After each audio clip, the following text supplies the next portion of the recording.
18 वर्ष आईपीएल इतिहास रचिले कमिन्स। सनराइजर्स हैदराबाद अधिनायक पैट कमिन्स आईपीएल टूर्नामेंट रे चमत्कार रेकर्ड करिसेंती। एमिति रेकर्ड 18 वर्ष मध्य कौनसी अधिनायक करि पाई नाहांती। कमिन्स अधिनायकत्व सनराइजर्स हैदराबाद दल दिल्ली कैपिटल विपक्ष में दृढ़ बोलिंग करथिले।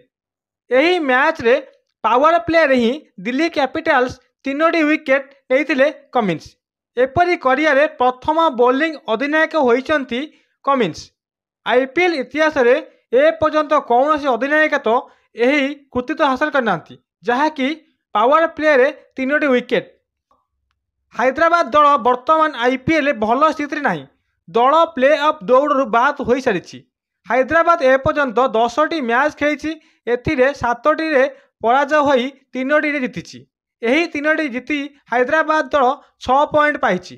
दिल्ली विपक्ष मैच रे हैदराबाद मोट 4टी मैच बाकी अच्छी।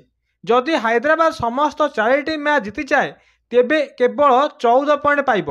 चलित वर्ष आईपीएल सीजन को देखिले मने हेउची प्ले ऑफ पाई योग्यता अर्जन करने हेले हैदराबाद को 16 पॉइंट आवश्यक पड़िबो। हेले एबे जना पड़ुची हैदराबाद प्ले ऑफ रेस रु बाहर पड़ी।